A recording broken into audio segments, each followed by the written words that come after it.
احمد سعید مناز صاحب، آپ کس طریقے سے دیکھتے ہیں؟ واضح کر دیا وزیر دفاع خواجہ آصف نے کہ اسلام آباد تک اس جنگ کو لانا ایک بڑا اہم پیغام ہے اور بھرپور جواب بھی دیا جائے گا۔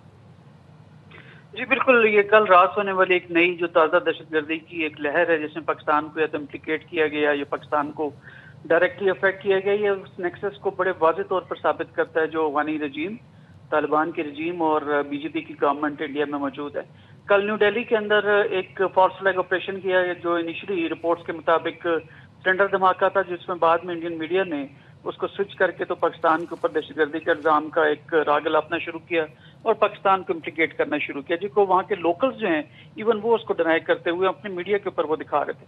سیکنڈلی، جو افغانستان کے اندر طالبان رجیم ہے وہ بیسیکلی ان کی کوئی ایکسیپٹنس نہیں ہے، نہ ان کی کوئی ریکگنیشن ہے، تو وہ ٹیررزم کو ایز اے لیوریج کے طور پر استعمال کرتے ہیں۔ بہرحال دفعہ پاکستان نے Tehreek Taliban Pakistan, B L A اور بی آر اے کے ایلیمنٹس کی وہاں پہ موجودگی، ان کی ہونے والی کاروائیاں، ان کے ٹریننگ سینٹرز کی ویڈیوز اور وہاں کی جتنی کالز ہوتی ہیں وہ سارا ٹھوس ثبوت رکھے، لیکن پہلے دوحہ میں اور بعد میں استنبول میں ہونے والے جو 2 راؤنڈز آف ڈائیلاگ تھے اس کے اندر جو طالبان رجیم جو کہ شاید ٹائم بائی کر رہی تھی وہ ڈسمسو نظر آئے، ایروگینٹ نظر آئے، اور ایون جب وہ کسی ریٹن معاہدے کی طرف یا کمیونیکے کی طرف آتے تھے تو وہ دوبارہ سے باہر جا کر بات کرتے تھے، اور بات کس سے کابل سے، اور کابل اس کا ہم سب جانتے ہیں کہ وہ انڈیا کی نیو دہلی کی پراکسی بنی ہوئی ہے۔ جہاں تک انڈیا کا تعلق ہے وہاں پہ ہم سب جانتے ہیں کہ بہار میں الیکشنز ہو رہے ہیں اور اگلے مہینے کے اندر جو ہے نیو دہلی کے اندر الیکشنز ہیں۔ بدقسمتی سے وہاں پر جب بھی الیکشنز ہوتے ہیں تو پاکستان اینٹی پاکستان ایک جو ہے ماحول کریٹ کیا جاتا ہے تاکہ اپنی عوام کے وہ اٹینشن ڈائیورٹ کر سکیں، اور سب سے اسٹرانگ چیز وہ یہ اس وقت کے ہونے والی جو کارروائیاں ہیں جو پچھلے 18 گھنٹے میں ہو رہی ہیں وہ بیسیکلی جو آپریشن سندور میں ان کو مار پڑی تھی اور آپریشن بنیاد مرصوص میں جس طرح پاکستان کو فتح مبین ملی تھی اس کے ریونج کے لیے یہ حرکتیں جو ہیں وہ ہو رہی ہیں۔ پاکستان کے جو لیڈرشپ ہے، ملٹری لیڈرشپ، ہم سب کو اس چیز کا ادراک تھا، اور D G S P R نے بھی اپنی پریس بریفنگ کے اندر بتایا تھا کہ ہم 5 سے 6 مہینوں کے اندر ایکسپیکٹ کرتے ہیں بیسڈ آن ڈفرینٹ انٹیلیجنس جو ہے لیڈز مل رہی تھی کہ انڈیا کوئی شرارت کرنے جائے گا۔ اب وہی چیز پراکسی کی صورت میں انہوں نے طالبان کو استعمال کرنا شروع کیا، کیونکہ طالبان اس وقت ٹیررزم کو ایز اے لیوریج کے طور پر استعمال کرتے ہوئے دنیا کے سامنے شاید یہ باور کرنا چاہتے ہیں کہ یا تو ہم ایکسیپٹ کریں یا پھر ہم جو ہے وہ ایکسیس آف جو ایول ہے یا جو ایک اسپیکٹرم آف ایول جس میں نارکو ہے، اسمگلنگ ہے، منی لانڈرنگ ہے، اس کو استعمال کرتے رہیں گے، تو لہٰذا اس وقت ان کی سٹیکس کوئی نہیں ہے۔ مزید اگر یہ دیکھیں تو T T P, B L A اور بی آر اے کے ایلیمنٹس جو ہیں جن کو وہ آرام سے کنٹرول کر سکتے ہیں اگر کرنا چاہیں تو بیسیکلی ان کا اپنا اس کو انٹرسٹ ہے، کیونکہ ان کو اسٹریٹجک ایسٹس کے طور پر دیکھتے ہیں 1، اور سیکنڈلی وہ یہ شاید خائف ہیں اس چیز سے کہ کہیں یہ لوگ جا کے داعش یا آئی ایس کے ساتھ مل کر طالبان کے رجیم کے اگینسٹ نہ ہو جائیں۔ Last but not the least, Afghanistan میں جو طالبان رجیم ہے وہ حقیقت میں اپنے لوگوں کی جو ہے وہ نمائندہ نہیں ہے، اور وہ اپنے ایک قسم کی کنٹینیوٹی آف جو ان کی پاور ہے یا رجیم ہے اس کے لیے جنگ کو اس طرح کی کوئی کنڈیشنز کریٹ کرنا چاہتے ہیں کہ جہاں پاکستان کے ساتھ کوئی کائنیٹک آپریشن بالکل آپ ٹھیک کہہ رہے ہیں احمد سعید مناز صاحب، افغان طالبان رجیم جو ہے وہ افغان عوام کی کم سے کم اس وقت نمائندہ نظر نہیں آ رہی ہے۔ بھارت کے سر پر تو چلو جنون سوار ہے ہی، اور بھارت تو افغانستان کا استعمال کر رہا ہے، لیکن افغان طالبان رجیم کو ہوش میں آنے کی ضرورت ہے۔ ایک طرف وہ پاکستان کے ساتھ مذاکرات کا ڈھونگ رچا رہا ہے، دوسری جانب وہ بھارت کی گود میں بیٹھا ہوا ہے۔ ایسے میں جب آپ کو یاد ہوگا کہ مذاکرات کا دوسرا دور ہوا تھا افغانستان اور پاکستان کا، تو اس میں قطر اور ترکی ثالث کا کردار ادا کر رہے تھے، اور یہ کہا گیا تھا کہ اگر دوبارہ سرزمین استعمال ہوئی تو پھر بھاری جرمانہ یا جو بھی سزا ہوگی وہ بھی مقرر کی جائے گی۔ اب آپ کو لگتا ہے کہ ان کا بھی کوئی رول اس میں بنے گا پھر؟ اب میں بالکل اس کو سمجھتا ہوں۔ دیکھیں پاکستان نے اس وقت تک جو ریسٹرینٹ کا مظاہرہ کیا ہے طالبان رجیم کے ساتھ ڈائیلاگ کے اندر بھی، اور اس کے بعد ہونے والے جو پاز ہے، جو سیز فائر ہے، اس کو جو ہے ابھی تک جو ہم نے کنٹینیو رکھا وہ بیسیکلی ہم اپنے دوستوں کا جو ہے وہ خیال کرتے ہیں یا ان کی جو ریکویسٹ ہے اس کی وجہ سے کر رہے ہیں۔ پر اب دیکھیں تو ترکی کا ایک وفد بھی آیا ہوا ہے، اور اس کی موجودگی میں اسلام آباد میں اس طرح کی چیز کرنا میں نہیں سمجھتا کہ کسی بھی صورت جو ہے یہ وہ جو ہمارے بیسیکلی جو ہمیں فیسیلیٹیٹ کر رہے تھے اس ڈائیلاگ کے لیے، امن کے لیے، یعنی ترکی اور جو قطر ہیں، اور کسی حد تک سپورٹ جو ہے وہ جو سعودی عرب ہے وہ بھی کر رہے تھے، تو لہٰذا ان تمام چیزوں کو جو اگر کوئی سپورٹ ملنے بھی تھی تو وہ بھی طالبان رجیم نے اب اس کو کھو دیا، اور اب ان کے اوپر جو جرمانہ یا جس طرح کی بھی جو پنشمنٹ ہے وہ تو ہوگی سو ہوگی, وہ تو انٹرنیشنل لیول پہ یا ملٹی لیٹرل لیول کے اوپر ہوگی. لیکن ہم مزید, میرا خیال ہے کہ پولیٹیکل گورنمنٹ جو ہے وہ یہ سمجھتی ہے, اس کو مکمل اب یقین ہے, اور اس میں آصف صاحب جو ہیں جو ہمارے ڈیفنس منسٹر ہیں خواجہ سے, وہ بھی بارہا دفعہ کہہ چکے کہ اب انہوں نے بھرپور طریقے سے جو ہے طالبان رجیم نے پاکستان کے خلاف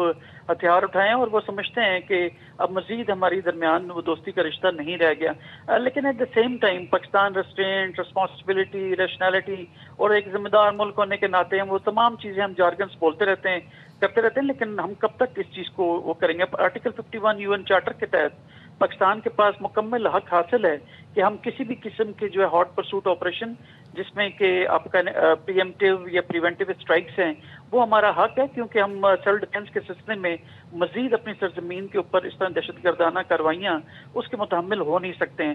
تو اب پولیٹیکل گورنمنٹ کے اوپر انٹائرلی ڈپینڈ کرتا ہے. آئی ایم شیور کہ ملٹری آپریشن ڈائریکٹریٹ ان تمام چیزوں کا جائزہ لے رہے ہوں گے, تمام آپشنس پولیٹیکل گورنمنٹ کے سامنے رکھیں گے, اور جیسی پولیٹیکل لیڈرشپ ہمیں اجازت دیتی ہے انشاءاللہ تعالی ہم قوم کو مایوس نہیں کریں گے. لیکن ایٹ دا سیم ٹائم جنگ اس خطے کے امن کے لیے یا اس کے پروگریس کے لیے کسی صورت بھی ایک بہتر آپشن نہیں ہے. لیکن ہیونگ سیڈ دیٹ, ہم اپنی سالمیت کی خاطر, ہم اپنی سورینٹی کی خاطر انشاءاللہ بھرپور رسپانس جنریٹ کریں گے, اور نیو نارمل ایک جنریٹ کریں گے رسپانس کا, جیسے کہ DGSPR نے کہا, اور بالکل ٹھیک کہا DGSPR نے کہ ایک محفوظ پاکستان ایک مضبوط پاکستان کی ضمانت ہے.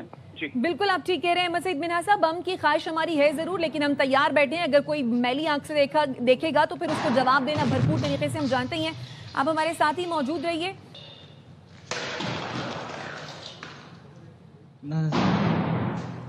یہ اس وقت اپنے ناظرین کو ہم مناظر دکھا رہے ہیں. وانا کیڈٹ کالج کے کلاس روم کے یہ مناظر ہیں جس میں فائرنگ کی آوازیں بھی جو ہیں وہ واضح طور پر سنی جا سکتی ہیں. پاک فوج کے جوان گزشتہ رات سے دہشت گردوں کا مقابلہ کر رہے ہیں. ان کو جو کیڈٹس بلاک ہیں جہاں پر کیڈٹس موجود ہیں وہاں تک بڑھنے سے روک رکھا ہے. 3 خوارج جب تک کی اطلاعات کے مطابق وہاں پر موجود ہیں اور ان کو مخصوص عمارت تک محدود کیا گیا ہے.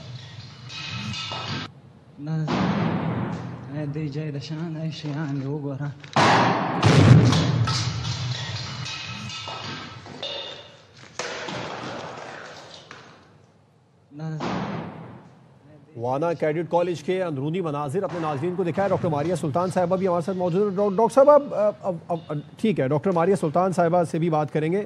بریگیڈیئر مسعود صاحب, آپ اس تمام تر صورتحال میں کیا کہیں گے؟ افغان طالبان رجیم ایک طرف مذاکرات کا ڈھونگ رچا رہی ہے, دوسری جانب وہ بھارت کے ہاتھوں میں بھی کھیل رہے ہیں. ان کی یہ دوغلی پالیسی بے نقاب ہو چکی ہے. ایک ساتھ نہیں چل سکتے مذاکرات اور دہشت گردی. میڈیا والے صحیح رائٹ, ٹھیک. افغان طالبان رجیم مذاکرات کی ایک طرف بات کر رہی ہے, دوسری جانب آپ بھارت کے ہاتھوں میں کھیل رہے ہیں. بابر علاؤدین صاحب نے ہمیں جوائن کیا ہے. بابر علاؤدین صاحب, آپ کا شکریہ اپنا قیمتی وقت ہمیں دینے کے لیے. آپ کس طریقے سے دیکھتے ہیں افغان طالبان ایک طرف مذاکرات کی بات کرتے ہیں, دوسری طرف وہ بھارت کے ہاتھوں میں بھی کھیل رہے ہیں, تو یہ مذاکرات اور دہشت گردی ایک ساتھ نہیں چل سکتی؟ مذاکرات اور دہشت گردی بالکل ایک ساتھ نہیں چل سکتی. یہ تو مسلمہ اصول ہے. جو بھی لوگ, جو بھی اسٹیٹس یا گروپ اس طرح کی بات کرتے ہیں, بیسیکلی وہ ٹائم گین کرنے کے لیے اور دوسروں کو بے وقوف بنانے کے لیے ایسی بات کرتے ہیں. ہم سب کو پتہ ہے کہ طالبان رجیم کے تانے بانے کہاں سے ملتے ہیں.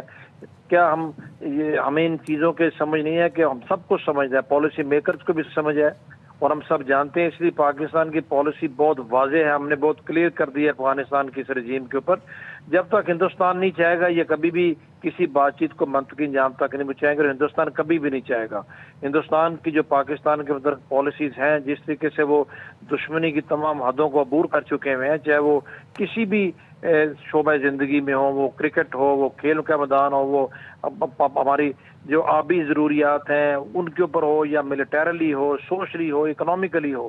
افغانستان کا جو رجیم ہے یہ ہندوستان کی پپٹ گورنمنٹ ہے, اور انہوں نے افغانستان کو, ایک ملک کو, ایک ریاست کو ایک پراکسی اسٹیٹ بنا دیا ہے. ہم سب نے پراکسی گروپس کے تو نام سنے ہوں گے, پراکسی اسٹیٹ کا نام شاید کم ہی کسی نے سنا ہو. اس رجیم نے اپنے انہی حرکتوں کی وجہ سے, انہی نظریات کی وجہ سے, ویسٹڈ انٹرسٹ کی وجہ سے افغانستان کو ایک پراکسی اسٹیٹ بنایا ہوا ہے. یہ دونوں چیزیں ساتھ ساتھ بالکل نہیں چل سکتی. ہم صرف امن کو اور ہم بات چیت کو ایک چانس اس لیے دینا چاہتے ہیں کہ پاکستان ایک رسپانسبل اسٹیٹ ہے, انٹرنیشنل لے ڈاؤن رولز اور لاز کے اوپر, اور جو ویل ڈیفائنڈ UN کا چارٹر ہے اس کے اوپر ہم یقین رکھتے ہیں. ان کی کوئی رسپانسبلٹی نہیں ہے, دنیا ان کو مانتی نہیں ہے.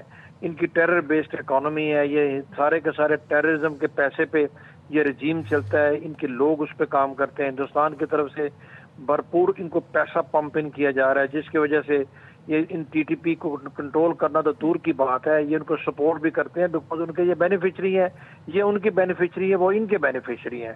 اور آپ دیکھیں کہ دوحہ مذاکرات میں حالانکہ جو پاکستان کی ایک ڈیمانڈ ہے, جو مطالبہ ہے, جو موقف ہے, اتنا اصولی ہے کہ اس کے اوپر تو بڑے لمبے میراتھن نیگوسیشن سیشنز کی ضرورت ہی نہیں ہے.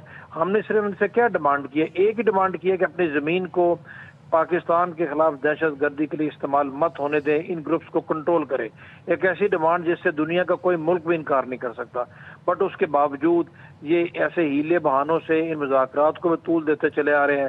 ایک دن ایک بابر علاؤدین صاحب, ایک تو یہ مذاکرات کو طول بھی دیتے چلے جا رہے ہیں, دوسری جانب یہ گروپس چاہے وہ TTP ہے, چاہے وہ BLA ہے, چاہے وہ ISIS ہے, وہ استعمال کر رہے ہیں افغانستان کی سرزمین. بھارت جو ہے وہ الگ سے ان کو استعمال کر رہا ہے. آپ کو کیا لگتا ہے یہ جو کابل حکمران ہے, پرٹیکولرلی افغان طالبان رجیم, کیا یہ دہشت گردی کو روکنا نہیں چاہتے ہیں یا پھر یہ روک نہیں پا رہے ہیں؟ کیونکہ یہ بھی اطلاع تھی کہ جو انٹرنل ان کے کچھ کانفلکٹس ہیں اور آپس کے ان کے گروپس جو ہیں وہ بھی متحد نہیں ہیں, ان میں بھی جھگڑے شگڑے ہیں. جی, گروپنگ تو ان کے اندر بالکل ہے. آپ کو پتہ ہے حقانیش کی اورینٹیشن کسی اور طرف ہے,